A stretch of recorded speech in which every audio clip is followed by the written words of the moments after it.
সরকার বলছে সংকট নাই, সে সরকার মাঠে এসে দেখুক। সিন্ডিকেট ভাঙতে হবে, সিন্ডিকেট ভাঙতে হবে। মানে প্রশাসনে অনেক লোক নেতাকর্মী আছে, এরা কোনো সিরিয়াল ছাড়া তেল নিচ্ছে। অনেক মন্ত্রণালয়, অনেক বিচারপতি, বিভিন্ন রকমের স্টিকার লাগানো গাড়ি ওগুলা সামনে দিয়ে ঢুকতেছে। আমরা দেখছি এদিকে একটা লাইন, এইদিকে একটা লাইন। এটা কর্তৃপক্ষ বলতে পারবে, এটা আমি বলতে পারি না। কেন এটা কর্তৃপক্ষ আছে, ওনাদের সাথে কথা বলে। পুলিশটা ঢুকাইতেছে, ওইভাবে আমরা তেল দিতেছি। এটা কোন ধরনের সিস্টেম, কোন জায়গায় বাস করেন আপনারা? তাহলে সবাইরে বলক যে লাইন লাগবো না, আমরা এনতে দাঁড়াই, এনতে লয়ে যাই তেল। জনগণ হচ্ছে সবাই সমান।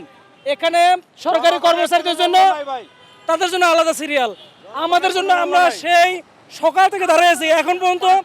কারণ বাজারে দাঁড়াইছি, কারণ বাজারে দেখা যায় মাত্র এই যে এই পরিবেশ পর্যন্ত আসছি, এখনো আমার মিনিমাম 6 ঘন্টা লাগবে। এর কোনো সমাধান এখন পর্যন্ত আসতেছে না। আজকে 3 মাস ধরে এই একই অবস্থা, প্রতিদিন সিরিয়াল বাড়তেছে, প্রতিদিন বাড়তেছে, এগুলো এখন পর্যন্ত মূল্যায়ন করতেছে না।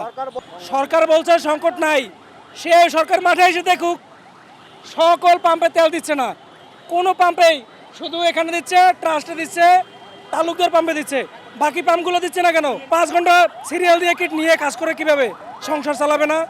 এটা সরকারের অবশ্যই খতিয়ে দেখা উচিত, খুব মনোযোগ দিয়ে দেখা উচিত। সামনে কোরবানি, এই চিন্তা করে এখন এইগুলো সব চিন্তা ভাবনা বাদ দিয়ে যতটুকু পরিমাণ আছে জনগণকে জানাক, কিভাবে সমাধান করা যায় এটা জানাক।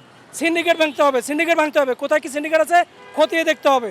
এই যে তেল নিতে গিয়া যে একটা হিমশিম খাচ্ছে, আপনি নিশ্চয়ই দেখতে পাচ্ছেন যে সামনে রং সাইড দিয়া আপনার অনেক রকমের গাড়ি, যে ভিআইপি গাড়ি, অনেক মন্ত্রণালয়, অনেক বিচারপতি, বিভিন্ন রকমের স্টিকার লাগানো গাড়ি ওগুলা সামনে দিয়ে ঢুকতেছে। দেখছি যে এইদিকে একটা লাইন, আবার এইদিকে একটা লাইন। এইদিকে লাইনে কারা? এদিকে লাইনটা হলো যারা সচিব, তারা তাদের জন্য দিতেছে, বাইরে দিতেছে। এটা কি পাম্পের অফিসিয়াল সিদ্ধান্ত? না না, অফিসিয়াল সিদ্ধান্ত না, এটা হলো এরা পুলিশটা ঢুকাইতেছে, ওইভাবে আমরা তেল দিতেছি। গাড়ি আপনাদের ঢোকার অনুমতি আছে, যারা সরকারি কর্মচারী কর্মকর্তা তাদের পাস আছে, এখানে স্লিপ আছে, তাদেরকে মূলত তেল দিচ্ছে এখান দিয়ে। তাছাড়া পাবলিক অ্যালাউ নাই এদিক দিয়ে। আমরা কার্ড দেখছি, স্লিপ দেখছি, তারপর ভিতরে ঢুকতে দিচ্ছি। সংকট আছে কি না তার লাইন দেখলেই তো বোঝা যায়। আর 6টা থেকে দাঁড়াইছি, এখন প্রায় এক্সিট লাইনটা আপনি যদি একটু ওই পাশটা দেখেন, এক্সিট লাইনে যে অবস্থায় গাড়িগুলো লড়েই না, এখনও 3-4 কিলোমিটার গাড়ি পিছনে আছে, তো এই গাড়ি তো লড়তেছেই না। এভাবে যদি যায় ওই গাড়িগুলি কি আদৌ পাবে? যারা দাঁড়াইছে, আমাদেরও যারা 1 ঘন্টাও পরে দাঁড়াইছে, 2 ঘন্টা, এরা কি পাবে বন্ধ হওয়া পর্যন্ত? সন্ধ্যার পরেই তো বন্ধ হয়ে যায়। এই লোকগুলি যে দাঁড়াইছে তারা কি করে পাবে? আর এই এক্সিট পয়েন্টটা এত জাম করে রাখছে, ওই আমাদের সামনে যে এক্সিট পয়েন্ট আছে, এক্সিট দিয়ে যদি ইন হয় তাহলে গাড়িগুলি কি করে যাবে? এই গাড়িগুলি আমরা সবাই কি করে যাব?